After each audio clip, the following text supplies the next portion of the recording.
And a good Wednesday morning. After a happy Tuesday, you got the Mac and Mac guys, John McMullen and Jody McDonald. I'm with you for 2 hours on Birds 365. All right, Johnny Mac. We're still feeling a little bit of the pain from the Cowboy loss on Saturday, which, of course, was a day earlier than usual, but we're into our regular week routine. How happy a Tuesday was it yesterday when you got a chance to hear from the Eagle coordinators? Not a happy Tuesday for me. Very boring. That's typical with Shane Steichen, at least in front of the camera. He's not going to give you a ton, but and JG as well. Michael Clay even called it boring from his standpoint, the game, because he didn't punt. There was nothing going on in special teams. He literally said the word boring. It was a boring game for us. Not everybody else, obviously, with all the fireworks, but yeah, I mean, look, I think defense is the key, and they didn't play well, and we all saw the numbers of the zone coverage. Dak Prescott, whatever he was, 24 of 24. That's very simplified stuff, but either way, no matter how you want to frame something, 24 for 24 is 24 for 24. It's never good. No matter how many man principles versus zone principles you're using and how complicated everything is, 24 for 24 is 24 for 24. Guys weren't executing, guys weren't communicating. But I did talk to I want to, and I want to put this behind us, but the 3rd and 30, because I just wanted an explanation from outside the organization. I said, because all these people can pretend, but they don't know. They don't know what the call is. They don't know what's going on. And I looked at the play and I said, is this cover 3? Is this cover 2? What is this? What are they trying to accomplish here? So I asked another defensive coach outside of the organization, which you get a little more honesty. And he gave me a good explanation. But I think it highlights the problem I have with the Eagles defense, because he explained it. It was Tampa 2, but it's something called Tampa 2 sync, where the safety isn't playing half of the field. The nickel corner's playing half of the field. And that was Josiah Scott, who's obviously in the game because Devonta Maddox is injured. So that's number one, bookmark that, because I think if Avante's out there, it's probably not that big of a problem. And he said, the coach said he doesn't have a problem with the call because players were in a position to make the play and they didn't make the play. So they didn't execute, the old sort of coaching trope, which I'm used to. Now, coaches also take responsibility, and Jonathan Gannon said, I could have made a better call. That's what he always defaults to, the old Andy Reid. I got to do a better job, essentially. Yeah. Always defaults to that. So that's first.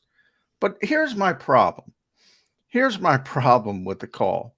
You don't need it. It's 3rd and 30. You don't need disguise. You don't need deception. Just play stinking Tampa 2 and get off the field. And my problem is because you're also doing it with younger players who are not as savvy as Chauncey Gardner-Johnson when you're talking about Reed Blankenship. Not as savvy as Devonta Maddox when you're talking about Josiah Scott. So, in the same press conference, Gannon said, we trust anybody who's got that jersey on. Well, that's fine to say, and I get why you say it, and it's optimistic. I get why you have to say it to the players. I get that part of it. But you as the coach have to realize, this guy can't do as much as Amonte. This guy can't do as much as CJ. And you got to do it yourself and reel it back and say, you know what? We don't need this. We might need this on 3rd and 10. We might have to execute this. We don't need it on 3rd and 30. Get the hell off the field. Simple. Keep it simple, stupid. Simple. Now, I don't want to go out and say it's all that complicated. All NFL defensive backs know this defense, and they know quarters, and they know cover 6, and they know cover 8, and all that stuff. So I don't know if complicated is the right word. It's probably not. And maybe you can help me come up with a better one. No, complicated is dead on accurate because of their trying to keep the defense under wraps. If you're trying to disguise something, that makes it complicated. If you're if you're just playing standard zone, well, then it's not complicated. And you should have been able to play a standard zone and keep them from completing a 30-yard pass. Yeah, what makes it complicated is the communication aspect of it, not the coverage aspect of it. But when you're toggling back and forth, and again, you don't need it on 3rd and 30. You don't need it. You could play picket fence. Just get off the field. That to me, I just wanted to. That to me is a problem. Like I think of a lot of the criticisms of Jonathan Gannon, Jody, are silly and off base and dumb, flat out. He's a good football coach, but there are avenues for criticism, sure. And I think this is one of them, one of the legit avenues for criticism. You got to understand the situation, and you got to understand the players on the field. And you have to protect the players on the field. Josiah Scott's not Avonte Maddox. Reed Blankenship is not C.J. Gardner-Johnson. And you have to know that. So you can go up in front of the microphone, and I applaud Jonathan Gannon for saying, we trust these guys. You have to. That's what you have to do as a coach. You have to be optimistic. You have to build your players up. You can't be a pessimist and be a football coach. I'm a pessimist. I know that. I can't be a football coach. You can't, because win, lose, draw, whatever, blowout, you got to go out there and you got to continue to work and play the next game, and you got to rely on the same players. So you have to be optimistic in front of those players. But you have to understand, you also have to protect the lesser players as well as best, and mask their deficiencies as best as possible. Right. If you are going to trust all your players, believe in the next man up philosophy, there isn't that great a drop off between whoever we're plugging in when somebody goes down. Okay, if that's what you're going to stand behind, and you feel you need to sell that because you are banking on these players giving you some level of play and production, okay, we get that. That's fine. Then Jonathan Gannon should be just as flexible coming out of his comfort zone and playing as much zone as he does to play more man.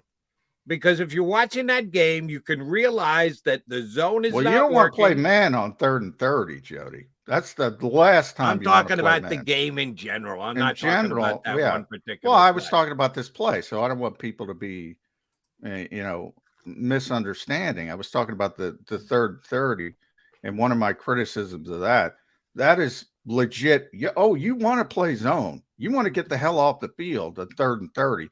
And if you just play Tampa 2, you're going to get off the field unless there's a Hail Mary type thing and they just throw it up and somebody goes and high points the football. You're going to get off the field. That's the I hear what you're saying. People say they want to play more man coverage, and that's where the matchup zone principles come into it. And that's where Nick got in the weeds and said, well, you might think it's zone, but it's man principles and blah, blah, blah. And this is what the whole Fangio defense is about. And they do it better than anybody else who plays it right now. I give them credit. They do it better than anybody else. But it's got to do with the players. It's got to do with the savviness of Slay, the savviness of Bradbury, and other players as well. Even for a young player, Marcus Epps has a high football IQ. But Avonte Maddox isn't there now. He's another one of those players. CJ's not there now. He's another one of those players. It's a little bit different when they're not on the field. And they got to simplify things. Yeah, you were talking about your overall critique of Jonathan Gannon, the the few, the proud, the things that you can critique, and that's what I was picking up on and talking about overall how much they played zone and how much they played man. And yes, I caught this Sirianni press conference, and he does. He is a spin meister. Jonathan Gannon went down the Andy Reid road yesterday and decided, all right, I'm going to take all the bullets. I'm going to stand out in front of all of you guys' questions and not let any of it hit my players, which we saw for however many years Andy Reid was here. That was his way of dealing with critique after losses, was I'll just take all the bullets on all my players. Nick Sirianni is different, and he goes into complete spin mode and tries to explain where you might not understand every single nuance of the way that they're actually playing zone with man contact concepts. And it might not be the exact zone that you're thinking of. We have many different zones. Fine. Then be better. If you want to try and either obfuscate and take all the bullets on yourself, okay. If you want to just try and confuse us with overt language to try and hide what actually transpired on a play, okay, fine. You're right, John. Eventually it comes back to the players. And there is a drop-off when Avonte Maddox comes out off the field. I'm sorry. If Josiah Scott's parents are listening, you got to turn this off. Your kid's not as good as Avonte Maddox. Sorry. It was too much in evidence on Saturday for us not to draw that conclusion. I'm just hoping, and I believe it's the case, but I'm hoping behind closed doors that they're coaching these guys up hard and they're pointing out what they're doing wrong and are in better place going forward for it. They're not facing a killer quarterback this week coming up in Andy Dalton, so the defensive secondary has to be better. The savvy guys have to be called upon to make more plays than they did this past week. I have faith that that's going to be the case, that they cannot be as bad defensively. First of all, the Saints are nowhere near the offense that the Cowboys are, but the defense cannot be as bad as it was, specifically the back seven. The defense can't be as bad as it was this past week. Yeah, I agree with that. And that's, part of it is self-correcting because I think, as I said, there's over 10 teams playing this style of defense in the NFL, and the Eagles have played it the best throughout the season. And typically the reason why is because of teaching and communication. That's why. And, other teams, I talk about it all the time. You see these blown coverages all over the place. Let me ask you a question, John, about this other defensive coach that you spoke to on the 3rd and 30 play, since we're beating that to death. Where was the communication breakdown?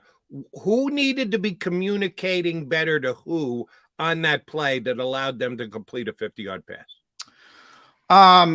Slay and Scott. I mean, you do rely on a little bit of Reed because those were the 3 players involved. But he's a rookie. So see, from my perspective, here's a rookie? Reed Blankenship. Oh, Reed. Okay, you didn't say the 3 players involved were, and Reed wasn't really involved. It wasn't his responsibility, but he's on that side of the field from starting perspective, and he was the deep safety on the play. They were in dime, so they had a bunch of defensive backs on the field, which was smart. His responsibility wasn't the deep half, and that's where Tampa 2 sink comes in, the nickel corner sinking to where the safety is because they're trying to disguise for the quarterback, which makes no sense on 3rd and 30. You don't need it. Again, in a different part of the game, you might need it. Now, you rely on those savvy players. So, Slay seemed very upset because it looks like he got beat on 3rd and 30 when he didn't. So I get that part of it. Which he didn't, but can I just jump in here for a second on Slay? Yeah. Right. The overall plays over and done with, laying out of blame. Slay is not the lead guy. He's down the list. You're right. But he passed them off, the communications aspect, at about what, the 7-yard mark? Maybe 8, somewhere thereabouts.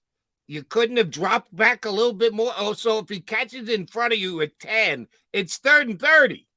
He passed them off at the 7-yard mark on a 30. As savvy as he is, he's got to know down and distance too. you can carry him a little bit further than the 7-yard mark on 3rd and 30, can you not? Well, you can do whatever you want if, you want to Or freelance. then let me say, should he have carried him more than 7 yards when you know you're the up guy, you're the corner, you've got flat responsibilities? Yeah, like they're going to throw in the flat on 3rd and 30. Can't you carry him a little bit to give your disguised nickel corner who's got to be back in coverage on that side? Can't you carry him a little bit further to make that a little bit more difficult for the wide receiver? Well, I guess this is why I put it on the coaching. You even a player like Slay, you don't want to put him in that position to say, all right, I called this defense, but don't play this defense because this other guy's not playing the defense correctly. So, can you be savvy enough to realize in play that a guy's getting beat? Yeah, I guess so. It happens in zone all the time. You see guys break off and go to a different portion because they see the quarterback's eyes. They know he's not going to their receiver. They break off. You see a lot of interceptions that way, as a matter of fact. So everything's on the table. But in general, you don't want players freelancing. So I can't blame the player as much as I can blame the coach. That's the call. He's playing the call. The other guy blew the coverage. I can't kill him for it. Could he have freelanced? Sure, he could have freelanced, but that's not what the coach wants. The coach wants you to execute the call. I think the call was bad. I mean, that's my opinion. Now, what the coach opinion there. What the coach continue to call Slay savvy, but he didn't make a savvy play. He made by the definition of the call, I'm supposed to be up in the flat. He could have adjusted and still stayed within his responsibilities on the play and carried the wide receiver another couple of yards. That might have been the difference between letting Josiah Scott get back there and be able to get a hand up and make a play on the ball. Well, his responsibility is to get back there. So I don't know if extra time is going to help him if he's not playing his responsibility. Again, when I say savvy, everything's definitions, right? When I say savvy within the defense being called. He's playing the defense being called. The coaches don't like freelancers. I mean, that's the worst thing you can do from a coaching perspective. That, they make a call and you're doing something else. Even when you're trying, that's called hero football on offense. We saw it with Carson Wentz all the time. You're trying to make up for the deficiencies of others. It can work. Works all the time, especially with quarterbacks who just, play breaks down. They do. Justin Fields be the best example of that this year. They don't have an offense that I can tell. The structure of the offense, it breaks down, and he just makes a brilliant play, and you say, wow. But long term, it's not what you want. So you can blame a bunch of people, but from the defense that was called, and that's why I was upset. But he shouldn't be upset either because he's a captain. And, one thing quarterbacks are told, who are always captains, when we're doing well, it's we. When we're doing poorly, it's me. In other words, take responsibility. So there's a lot of things you can say about it. But, I didn't like the call. Right. The whole, why the hell are you disguising something when you got 3rd and 30? Get into your zone. Give everybody their responsibility. Just tell them, hold down your principles, and we'll get off the field on this play. Jonathan Gannon got a little too cute on that one. And to his credit, he took the bullets yesterday. But I covered Andy Reid for enough years. I would just roll my eyes when Andy would get into, I got to do a better job. Because Gannon went there plenty yesterday. Yeah, we know you got to do a better job, Coach. All right, he's John McMullen. I'm Jody McDonald. We are your Mac and Mac Birds 365 guys. Little new spot. I don't know the last time we had special Eddie Kratz on a Wednesday. So we're juggling our lineup a little bit today. We appreciate Ed jumping into the fray with us today. He will do so coming up in just a couple of minutes here on Birds